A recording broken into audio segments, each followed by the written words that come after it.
When at 80 years old, Winston Churchill handed his resignation letter to the Queen of England, it wasn't him who went to her.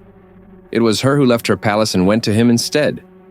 This was a man whose presence filled not only an entire room, but an entire street. I won't sell you fairy tales. You won't become Churchill by watching one video. No one in the past century has matched his level of command. But we can study his methods. Because Churchill wasn't born the greatest leader to have ever lived. He had a lisp, he'd failed his school exams, and he was an alcoholic. But at one point in his life, he turned everything around. He started studying leadership, psychology, body language, and public speaking. He consciously crafted every gesture, every word, every silence. Today, we'll break down the 9 principles he used and see exactly how he did it. 1. Take your time. Despite being renowned as one of the greatest public speakers ever, Winston Churchill had a speech defect, a lisp. When he tried to speak fast, he even stuttered sometimes, he coughed, and couldn't pronounce certain sounds. Instead of going against his nature, he decided to speak slowly. Make pauses, and never rush to answer questions. Predators in the wild, like lions, blink very slowly. They walk slowly. They are not jumpy like the gazelles they hunt. The gazelle, on the other hand, is jumpy, ready to run because its life is always in danger. If you speak slowly and comfortably, thinking every word over, every possible answer, yet not rushing to open your mouth, you will look like a predator. If you rush to speak, you will be the gazelle. Churchill knew this from the start. 2. Prepare for any serious matter. Churchill often prepared his speeches between 6 and 8 hours. He rehearsed them several times. He practiced answering the hardest questions that could be asked. That's why he could take his time in any situation, against any reporter and any question. Because he was always prepared for the worst. That's what a real predator is. The one who is prepared. And that's why us humans are the apex predator. Because we prepare for fights and hunts. You could never kill a bear with your hands, but you can shoot it with a rifle. When you go to discussions, bring your rifle and don't wrestle with bears unarmed. 3. Listen. Despite being famous for his speeches, when conversing with other people, Churchill listened more than he spoke, up to an extent that people would lose interest in themselves and start asking him questions. People always want to talk about themselves. That's why when you meet someone, you often forget their name. You're so obsessed with pronouncing your own name, you forget theirs the very moment.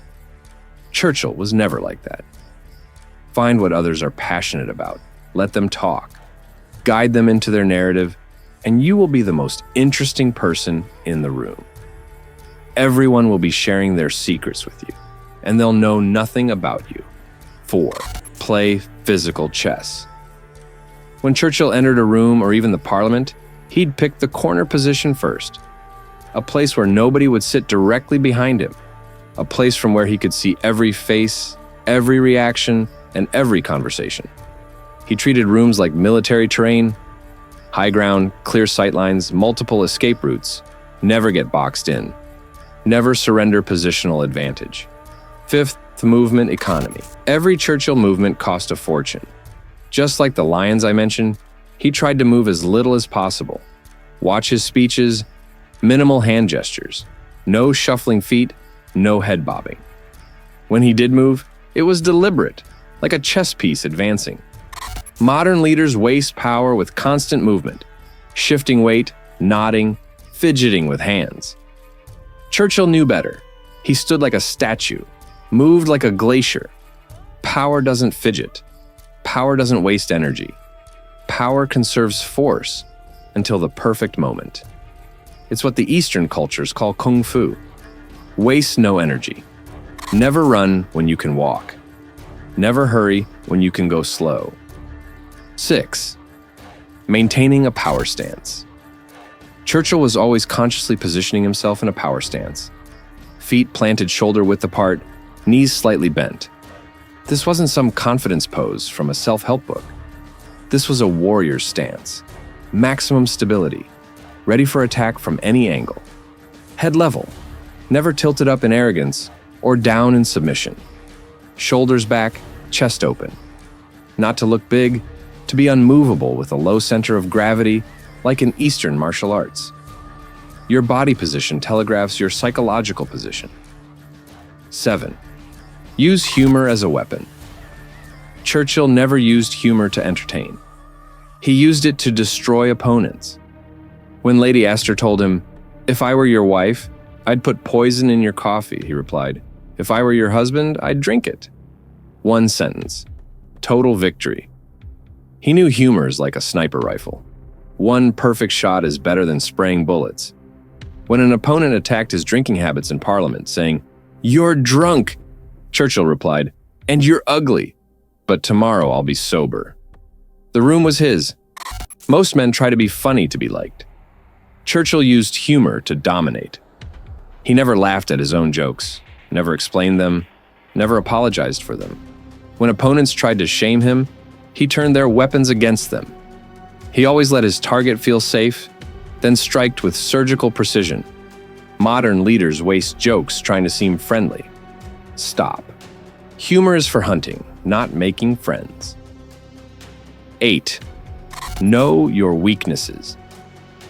Churchill knew his flaws, not only because he wanted to remove some of them, but also because he wanted to know how people could attack him. He had a lisp, he was an alcoholic, he had health issues, and he struggled in school. So, if he could muster a defense against insults in these regards, he was ready for a fight. He'd brought the rifle with him in the woods and wasn't going to wrestle the bear empty-handed. 9. When you fail, use your failure. In 1915, Churchill was the head of the British Royal Navy. He issued a military mission that cost Britain 250,000 casualties. His career and reputation was ruined. He resigned in disgrace. Most men would have broken. Most would have hidden. Churchill went to fight in the trenches instead. When they tried to bury him with failure, he used it as a foundation to rebuild himself. Failure only kills weak men. As Nietzsche said, what doesn't kill you makes you stronger. For strong men, it's fuel. After Gallipoli, Churchill didn't apologize, didn't make excuses. He acknowledged his mistake. He admitted it. He didn't try to explain himself. He shut his mouth and acted. Went to the front lines, fought alongside common soldiers, led from the mud and blood. Why? Because you can't defend your weakness with words. You need to defend your weaknesses with actions. Everyone now remembers Churchill as the man who saved Britain. They forget he was first known as the man who failed Britain. The same politicians who later begged him to lead once laughed him out of Parliament. But Churchill knew something they didn't. Massive failure is the price of massive success. You can't have one without the other. Churchill turned the greatest military disaster of his career into a foundation for becoming the greatest wartime leader in history. Not through explanations, not through excuses, through pure, relentless action. Churchill didn't become Churchill by watching videos. He became Churchill by acting.